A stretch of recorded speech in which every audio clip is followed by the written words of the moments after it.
అందరికీ షలో. ఇప్పుడు హనుక్క అనే పండుగ గురించి మనం కొన్ని విషయాలు తెలుసుకుందాం. ఈ పండుగను కిస్లేవ్ 25వ తారీఖున ఎందుకు ఆచరిస్తున్నారు అనే దాని గురించి వివరంగా తెలుసుకుందాం. గ్రీకు రాజు అంటియోకసు ఇస్రాయేలు ప్రజల్ని ఏ విధంగా హింసించాడు అనే దాని గురించి ఇప్పుడు మనం వివరంగా తెలుసుకుందాం.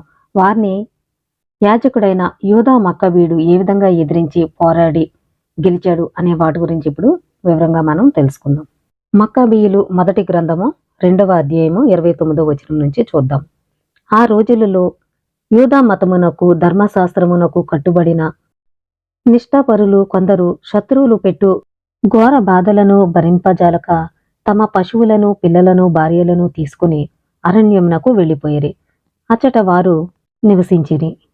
రాజు ఆజ్ఞను ధిక్కరించి యూదులలో కొందరు అరణ్యమునకు పారిపోయి అచ్చట నివసించుచున్నారని రాజు ఉద్యోగులకు యెరూషలేము దగ్గరనున్న సైనికులకు వార్త చేరెను. కనుక వారిని పట్టుకొనుటకు ఒక పెద్ద సైనిక బృందము పోయెను. ఆ సైనికులు యూదులు తలదాచుకుని ఉన్న చోటికి వచ్చి వారి చెంత విడిది చేసిరి. విశ్రాంతి దినమున వారి మీద పడ నిశ్చయించుకునిరి. ఆ సైనికులు యూదులను చూచి, తరుణం ఇంకనూ మించిపోలేదు, మీరు దాగియున్న స్థలము నుండి వెలుపలికి వచ్చి రాజు ఆజ్ఞకు తలయొగ్గుడి, మేము మీ ప్రాణములను కాపాడదుము అని కేకలు పెట్టిరి. కాని ఆ యూదులు, మేము యువతల నుండి వెలుపలికి రాము, మేము రాజు ఆజ్ఞను పాటించము, విశ్రాంతి దినమును అపవిత్రము చేయము అని బదులు పలికిరి. రాజు ఆజ్ఞకు భయపడి ఇశ్రాయేలీలు అరణ్యమునకు పారిపోవడం అనేది జరిగింది. ఆ విషయము రాజు ఉద్యోగులకు తెలిసి అక్కడికి వెళ్లి ఇశ్రాయేలీలతో ఈ విధంగా చెప్పడం అనేది జరిగింది. మీరు బయటకు వచ్చి రాజు ఆజ్ఞను పాటిస్తే మీరు బ్రతుకుతారు, మిమ్మల్ని ఏమి చేయమని చెప్పినప్పుడు వారు, మేము బయటికి రాము, మేము విశ్రాంతి దినాన్ని అపవిత్రపరచము అని ఇశ్రాయేలీలు చెప్పడం అనేది జరిగింది. శత్రు సైనికులు వెంటనే వారి మీద పడిరి. కాని యూదులు విరోధులను ఎంతమాత్రము ఎదిరింపక మెదలకుండా ఉండిపోయిరి. వారు శత్రువుల మీద రాళ్లు విసరను లేదు, తాము దాగియున్న కొండ బిలములను మూసివేయలేదు. మేము నిర్దోషులము, ప్రాణములు విడుతుము, మీరు మమ్మును అన్యాయముగా సంహరింపవలెనని సూచిచున్నారు. భూమి ఆకాశములు సాక్ష్యము పలుకును అని మాత్రము పలికిరి. అంతటా శత్రు సైనికులు విశ్రాంతి దినమున ఆ ఇశ్రాయేలీలను, వారి భార్యలను, పిల్లలను, పశువులను సంహరించిరి. అంతటా చనిపోయిన వారు మొత్తము 1000 మంది. వారు రాజాజ్ఞకు మేము లోబడము, విశ్రాంతి దినాన్ని అపవిత్రం చేయము అనే సమాధానం ఇచ్చినప్పుడు ఈ సైనికులు వారి మీద పడి వారిని, వారి భార్యలను, పిల్లలను, వారి పశువుల్ని అందరినీ కూడా చంపేయడం అనేది జరిగింది. ఆ సమయమున ఇశ్రాయేలీలు ఈ విధంగా చెప్పడం అనేది జరిగింది, మమ్మల్ని మీరు అన్యాయంగా సంహరిస్తున్నారు, భూమి ఆకాశములు సాక్ష్యం పలుకుతాయి అని అక్కడ చెప్పడం అనేది జరిగింది. ఆ రోజు మొత్తం 1000 మంది ఇశ్రాయేలీల్ని ఈ సైనికులు చంపివేయడం అనేది జరిగింది. మత్తతీయ అతని అనుచరులు ఆ వార్త విని మిగుల సంతాపము చెందిరి. వారు తమలో తాము, శత్రువులు వచ్చినప్పుడు మనము ఈ ఇశ్రాయేలీల వలె మెదలకుండా ఉండిన ఎడల మన ప్రాణములను మతమును కాపాడుకొనుటకు గాను ఈ అన్యజాతి వారితో పోరాడకుండిన ఎడల వీరు మనలను అనతి కాలంలోనే నేల మీద నుండి తుడిచిపెట్టెదురు అని చెప్పుకొనిరి. కనుక వారు అక్కడికక్కడే ఈ క్రింది నిర్ణయము చేసుకొనిరి. శత్రువులైన విశ్రాంతి దినమున వారి మీద దాడి చేసినచో వారు ఆ శత్రువులను ఎదిరింపవలయును. వారు తోడి ఇశ్రాయేలీల వలె తాము దాగి ఉన్న తావులోనే నాశనమైపోకూడదు. అంటే ఈ విషయం మత్తతీయ అనే యాజకుడికి తెలిసినప్పుడు వారు ఈ విధంగా నిర్ణయించుకోవడం అనేది జరిగింది. ఎందుకంటే విశ్రాంతి దినమున పోరాటం చేయకూడదు అని వారు శత్రువులు చంపినా కానీ ఏమీ మాట్లాడకుండా ఉండిపోవడం జరిగింది. కాబట్టి మనం కూడా ఈ విధంగా మెదలకుండా ఉంటే వారు మనల్ని, మన ప్రాణమును, మన మతమును పూర్తిగా వారు తుడిచిపెట్టేస్తారు. కాబట్టి మనం ఆ విధంగా ఉండొద్దు, విశ్రాంతి దినమున మన మీదకి శత్రువులు వచ్చినప్పటికీ మనం పోరాడాలి అని ఒక నిర్ణయం తీసుకోవడం అనేది జరిగింది. అంతటా మత్తతీయకు కాలము చెల్లి మరణము ఆసన్నము కాగా అతడు కుమారులతో ఇట్లనెను, నాయనలారా, గర్వాంధులు అధికారంలోకి వచ్చి మనలను హేళన చేయుచున్నారు. ఇది ద్వేషమునకును సంతాపమునకును నిలయమైన దుష్టకాలము. కుమారులారా, మీరెప్పుడు ధర్మశాస్త్రము పట్ల ఎనలేని భక్తిని చూపవలేను. తండ్రి మన పితరులతో చేసుకునిన నిబంధనను నిలబెట్టుటకు గాను మీ ప్రాణములను అర్పించుటకైనను వెనకాడకుడి. అంటే మత్తతీయ చనిపోయే ముందు ఆయన యొక్క కుమారులకి ఈ విధంగా చెప్పడం అనేది జరుగుతుంది.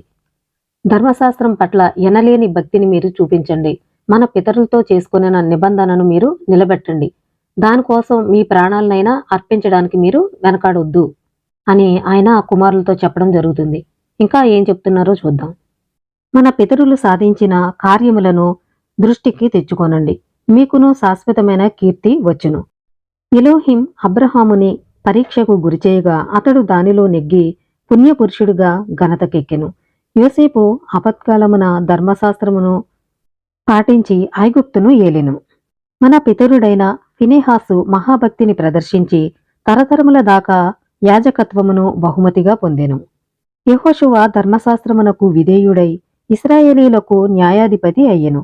కాలేబు ఇశ్రాయేలీల సమాజమునకు మంచి వార్త తీసుకువచ్చి వాగ్దాన భూమిలో పాలు పొందెను. దావీదు చిత్తశుద్ధితో తండ్రిని సేవించినందున అతడును అతని కుమారులను శాశ్వతముగా రాజ్యము చేసిరి.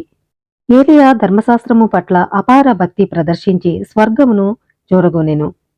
హనన్యా, అజర్యా, మిషాయేలు విశ్వాసము వలన నిప్పుల మంటలను తప్పించుకొనిరి.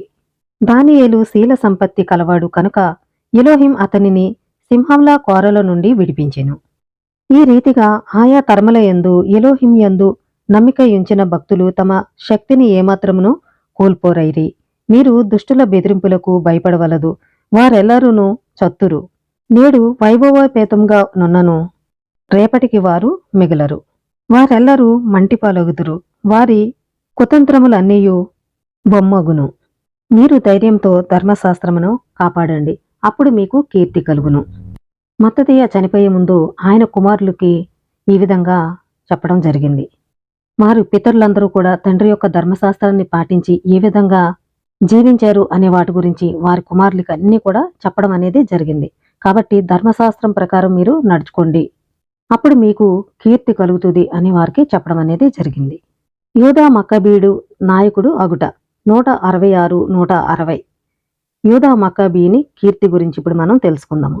3వ అధ్యాయము. మత్తతీయ తర్వాత అతని కుమారుడు యూదా మక్కబీయుడు నాయకుడయ్యెను. మక్కబీయుని సహోదరులు మత్తతీయ అనుచరులను అతనికి మద్దతునిచ్చిరి. వారందరూ కలిసి ఇశ్రాయేలీల తరపున యుద్ధము కొనసాగించిరి. యూదా తన ప్రజల కీర్తిని నలుదిశలా వ్యాపింపజేసెను. అతడు కవచములు దాల్చి తన ఆయుధములను దాల్చి యుద్ధమునకు వెడలెను. అనేక యుద్ధములను నడిపి స్వీయ ఖడ్గముతోనే తన సైన్యమును కాపాడెను. అతడు సింహము వలె పోరాడెను. సింహపు కొదమ వలె శత్రువుల మీద దుమికెను. ధర్మశాస్త్రమును పాటింపని వారిని వెన్నాడి మట్టుపెట్టెను. తన ప్రజలను హింసించు వారిని అగ్నికి ఆహుతి చేసెను. దుర్మార్గులు అతనిని చూచి గడగడ వణికిరి. పాపాత్ములు అతనిని గాంచి కలవరము చెందిరి. అతడు దేశ స్వతంత్రమును నిలబెట్టెను. చాలా మంది రాజులను ముప్పు తిప్పలు పెట్టెను.